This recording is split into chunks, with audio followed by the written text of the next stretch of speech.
Greetings all, hope this finds you well again, and we're back at the machine shop for another update on what we've been up to, what's come in and what's gone out jobs-wise. Okay, right, now with the recent government announcement, our minds have been focused slightly on some of the jobs that are outstanding for some of the traffic engines. So, first up, on the floor here, you'll see we've got two bushes that have been remetalled. That is, the white metal in them has been melted out and recast, and they're now ready to be machined to finished size. These bushes are what I call a reuse. That bush has already been in the rod once. If you get the fit on the outside of the bush right, you can usually get at least 2 to 3 pressings out of them. And that one, it's off the 9F, as you can see from the number written on it.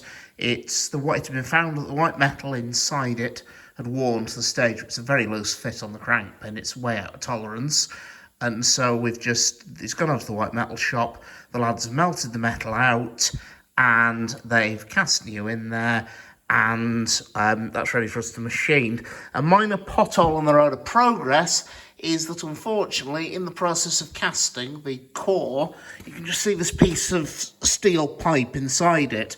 That's a mould we use, so you don't have to cast it solid. It limits the amount of white metal they use in the casting process.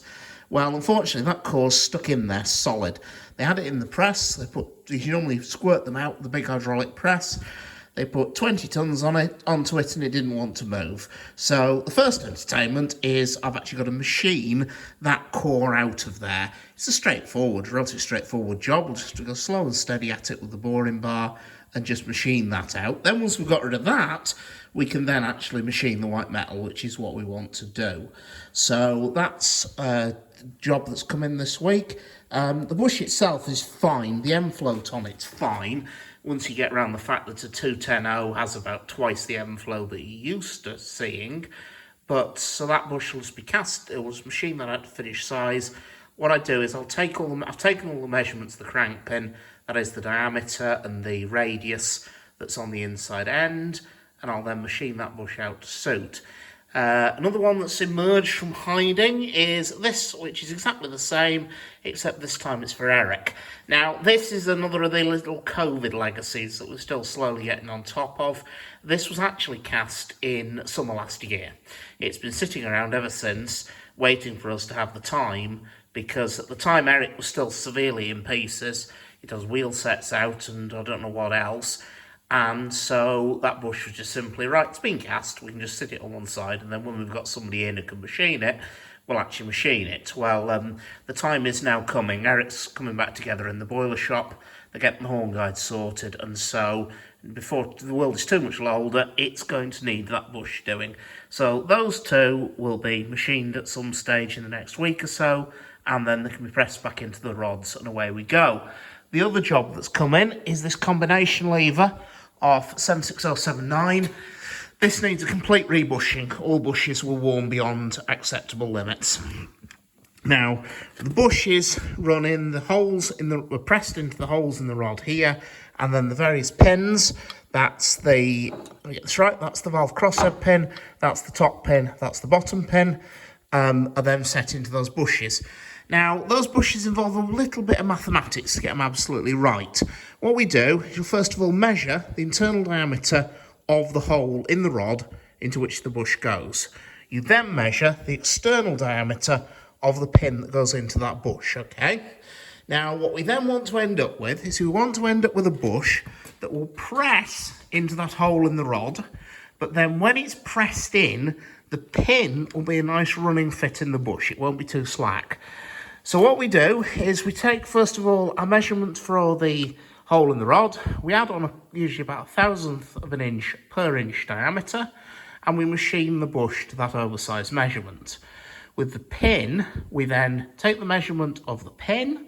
Again, we add on a running clearance, again 1/1000 of an inch, and then I also add what I call a squash allowance. That is, that bush will squash slightly as it goes into the rod. So you usually add another couple of thousand squash allowance, and so then the idea is that bush is pressed into the rod, usually with a force of about, for a bush that size, it's a force of usually about, well, it hardly really measures on the presser, about half a tonne usually. And then hopefully the pin will just push into the bush nice and easily and be a nice snug running fit. I did very briefly mention press fits earlier when I was talking about the rod brasses. They're exactly the same. Again, you'll measure the bore of the hole in the rod, you'll measure the crank pin, and you'll machine them accordingly. The only difference is just simply want to scale.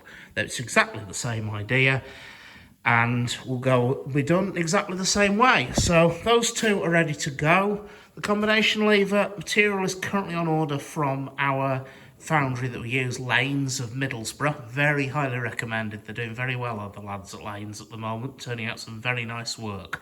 So there's currently material on order with Lanes. Once that's arrived, we'll get that done, and then those two can go out the door, because those engines are now waiting for those bits. We're planning to steam test the 9F next week, so it needs that bush for the steam test. 76 isn't that far behind. The boiler work's pretty much done, so that's ready for the combination lever. And Eric, as I said earlier, is coming back together in the fab shop quite nicely. The lads have been doing a lot of good work on that, and they're getting there pretty much done with that. Okay, right, another job that's come in is a job for the standard tank, and that's the regulator. Now, what we've got here is the entire regulator out of the standard tank. It's sitting pretty much as it on the trolley, pretty much as it would sit in the boiler. This 4-bolt flange here fastens onto what we call the J-pipe, which will go on into the superheater header, just like the superheater header we saw for 806, exactly the same idea. And then on top of it, you've got, well, we've only got one valve at the moment. There is another one here somewhere. This one here is the main valve, and then on top of that goes this chunk, which is the pilot valve. These two will be connected to the regulator handle through a linkage that engages in this pin here. The idea is that when the regulator is opened, first the pilot valve will open, and then as that pin then engages the link on the main valve will itself open, okay? Now, what the problem with this was that the surfaces on the valves were quite badly scored and pitted. So what's been done there is they've both been machined in the milling machine to flat and true, and then what I'm now doing is bluing and scraping them to a final fit. What, I mean, here you ask, is bluing and scraping? Well, it involves this wonderful substance, very creatively named blue. It's a mixture of a blue pigment and a thick grease. If you trained with anyone old school, as I did, they'll probably refer to it as Prussian blue after the pigment that's used. It's known as Prussian blue, micrometer blue, and several very unpronounceable names, especially when you're trying to get it off your finger ends. The idea is you put a thin layer of that onto the surface. Now, what I've done here is this one's a wee bit convoluted. We have here the surface the pilot valve's going onto. I have already blued this to a known flat surface, so I know this surface is absolutely flat. What I now want to do is get the pilot valve surface here to match that. So what I've done is I've put a layer of blue onto the valve surface there. I've then offered the valve up, and as you can see, various spots of blue have transferred from one surface to another. What I then do is, using this implement, which is a scraper, I will scrape away the high spots indicated by the blue, and then rinse and repeat. Scrape away, offer it back up. Scrape away, offer up. And gradually, I mean, when I started, it was just touching on one edge here and here, and that was it.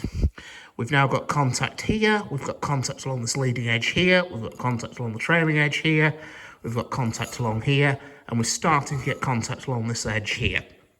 So with a couple more goes, that should be done, and then we know the two will match up and steam seal tight.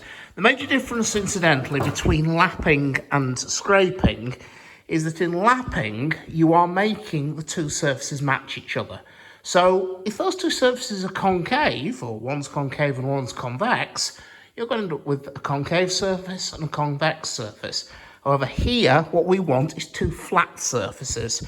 So this is why I'm doing it this way, to remove the high points, remove the irregularities, and then hopefully it should all seal and stay steam tight in future use. So there you go, folks, a quick update showing you what we're on with. At the moment, yes, the railway is going to reopen. Yes, we are reopening. Yes, a date will be announced officially very soon. I don't know what that official date will be at the moment, but I can assure you we will be open this year. We will be running trains. And so, as a result, I hope this has left you sort of suitably entertained and educated. And yes, take care, and I'll see you around.